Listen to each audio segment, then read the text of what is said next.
What's up, Planeswalkers? It's your boy K-Dog. Got another sweet Brawl list for you for the historic FNM event.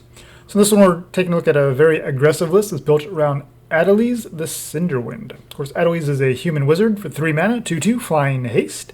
And whenever you cast an instant or sorcery spell, wizards you control get +1/+1 until end of turn.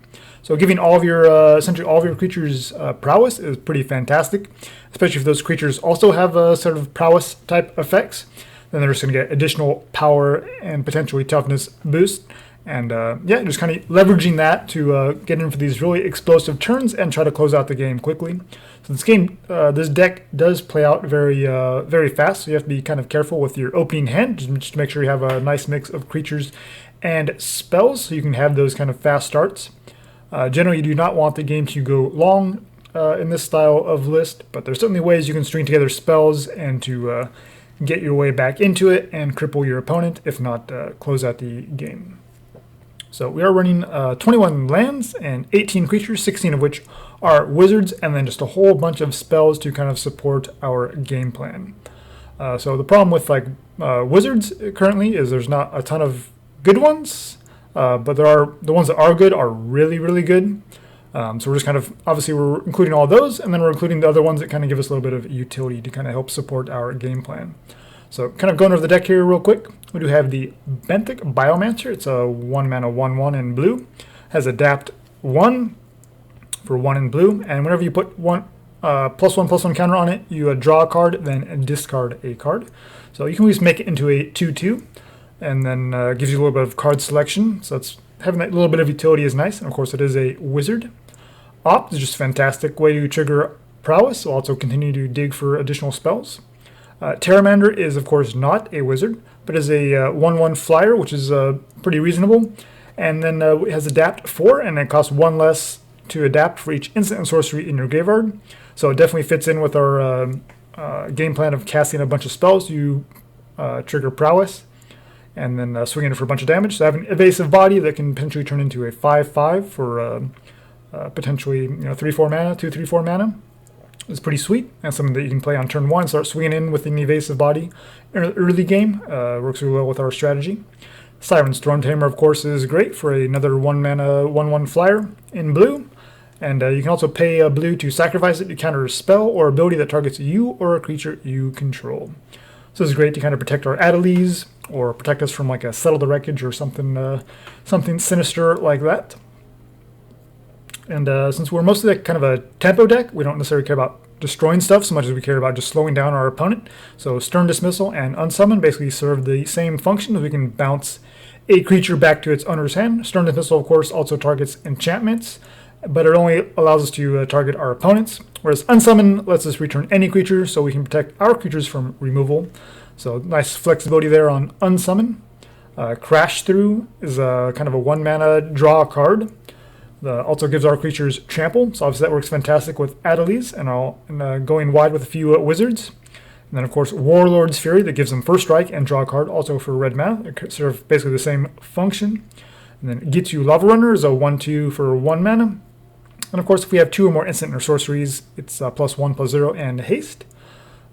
Shock, of course, fantastic with our prowess plan for just 1 mana, dealing 2 damage to any target, so we can pick off like a smaller creature, or just go to our opponent's face and kind of help us close out the game that much faster.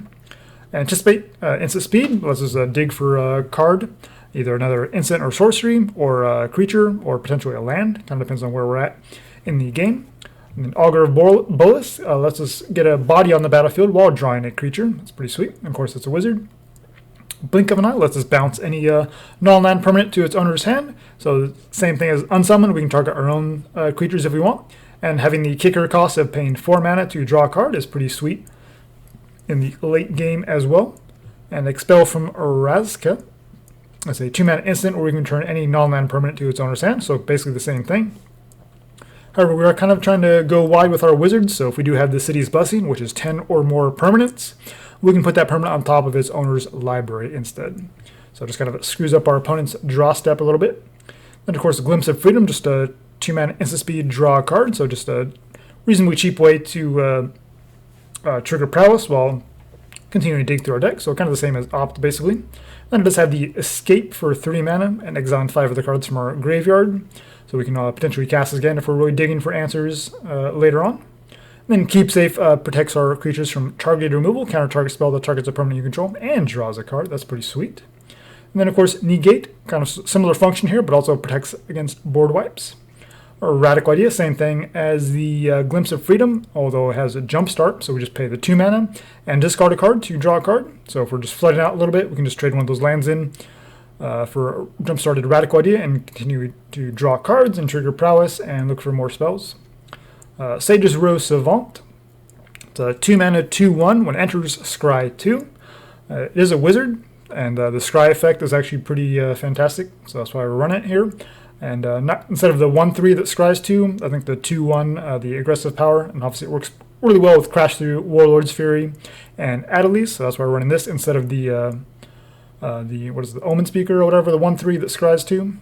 And we also have a Blitz of the Thunder Raptor, this fantastic scalable removal spell, 2 mana instant speed, deals damage to a creature or planeswalker equal to the number of instant and sorcery cards in your graveyard. And then if that creature or planeswalker dies, it goes to exile instead.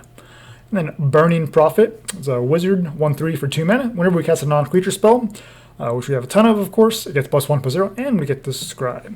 So Scry is really fantastic in these sort of Izzet style decks, just making sure you don't flood out, or you can find additional instants and sorceries so you can kind of keep going on your following turns, is great. Dismissive Pyromancer, it's a 2/2 for 2, wizard of course. You can pay red, tap it to discard a card to draw a card.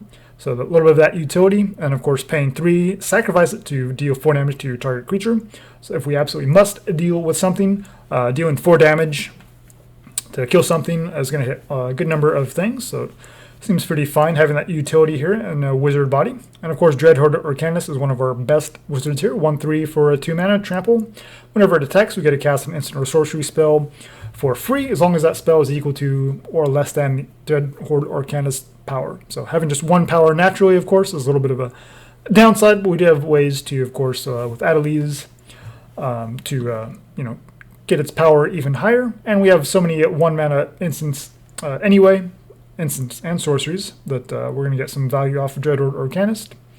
And Fire Prophecy lets us deal 3 damage to a creature and potentially redraw. So if we're flooding out or have some kind of removal spell that's not particularly relevant, we can just put it back into our library and then draw it into something better, hopefully. And of course, Lava Coil is a nice efficient removal spell, 2 mana to 4 damage to a creature, and then it goes to exile. Lightning Strike, just having the flexibility of hitting your opponent's face, planeswalkers or creatures, is great, and instant speed, all the better. Shredded Sail, just for a little bit of tech here, 2 mana instant speed, we can destroy an artifact, which there certainly be no shortage of in Brawl. So if we need to, hit their ramp or color fixing, we can do that.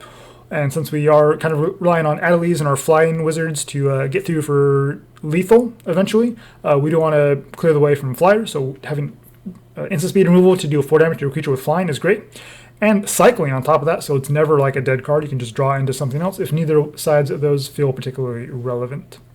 And of course, Viashino Pyromancer, when it comes down, it deals 2 damage to player or planeswalkers. The ability to hit planeswalkers is fantastic here. And just a 2/1 body is pretty decent as well. And the Electromancer makes all of our cheap instant sorceries just that much cheaper. And a 2/2 body is perfectly fine. Also, we got the League Guildmage, another 2/2 for 2 mana. However, if the game does get to a little bit of a board stall, you can pay 4 mana to draw cards. Or you can pay X in red and copy an instant or sorcery that you control equal to X, and we can choose new targets for that copy if we want. So, we can copy any of our card draw spells, our burn spells, things like that. So that's a nice little bit of flexibility there. And of course, Stormkin is going to be one of those flying, hasty creatures that lets us kind of win games. Sprite Dragon, of course, is not a wizard, but it's a 1/1 flyer with haste, and it gets a +1/+1 counter every time we cast a non-creature spell. And since we have so many of those, this just fits in just fine, even without the wizard synergy. Aven Mage is a 2/2 flyer for 3 mana. Whenever we cast an instant or sorcery, it gets +1/+1 until end of turn. So this, combined with Adeliz, combined with Clear Skies, is going to represent pretty much lethal, because it just gets so much power and toughness boost, especially when you start stringing together spells. Cloudkin Seer is also a wizard flyer for 3 mana, 2/1, and it lets you draw a card. That's fantastic. Exclusion Mage is another source of tempo. It's a 2/2 wizard for 3 mana. When it enters, we have to return the creature an opponent controls to its owner's hand. And Wizard's Lightning, of course, is mostly just going to be a 1 mana, it's going to be a Lightning Bolt, a 1 mana instant speed, deal 3 damage to any target, so that's fantastic. And then Royal Scions kind of represents our top end here as a Planeswalker. With the +1, we can draw a card and discard a card. So again, if we're kind of flooding out, or if we have a spell in hand that doesn't seem particularly relevant, we can just discard it and try to find something better. Or as a way to kind of give one of our creatures +2/+0 for strike trample, and hopefully kind of close out the game that way. And of course, Wee Dragonauts here at the end. And probably one of the better creatures in the deck here. It's a 1/3 flyer for 3 mana. So it's a little bit light. However, the activated ability, whenever you triggered ability, whenever you cast an instant or sorcery spell, it gets +2/+0 until end of turn. So once you start putting Adeliz on the battlefield and stringing together a couple of spells, this thing gets out of control, and hopefully you've been able to bounce or kill any flyers on your opponent's side, and then you can just swing in through for like 10, 15 damage out of nowhere, and you'll win the game very, very quickly if you're doing that. Alright, so I'll go over the mana base real quick here. Try to keep it as simple as possible since we are a very aggressive deck. So we're running 8 Islands, 7 Mountains, the Steam Vent, Sulphur Falls, Swiftwater Cliffs, Temple of Epiphany. Of course, the Command Tower and Fabled Passage are a must in these multicolored commander builds. Not going all in on the fixing with like Highland Lake or the Izzet Guildgate. Just don't want too many tap lands. You need to be playing on curve as aggressively as possible because our late game isn't really fantastic because Izzet colors. Things like Lava Coil doing 4 damage, Fire Prophecy doing 3 damage. It works fine with the early, with the creatures in the early game. But once you get to the late game and they start putting down bigger, beefier creatures, it's a little bit more difficult to deal with. So you want to try to close out the game before your opponent can even get to that stage. But obviously we do have plenty of card draw and card selection with Radical Idea, which is repeatable card draw, and Anticipate, Glimpse of Freedom, and the Royal Scions, League Guildmage, things like that. So if the game does stall a little bit, you're not completely dead. You do have ways to kind of draw yourself back into it. But ideally, yeah, you just want to close out the game as quickly as possible. All right, so this is one of the lists I'll be running on the FNM event. If there's any changes that you would make to it, let me know what those would be. And if you do decide to run this list, let me know how it goes for you. All right, thanks for watching, guys, and we'll see you in the next one. All right, take care.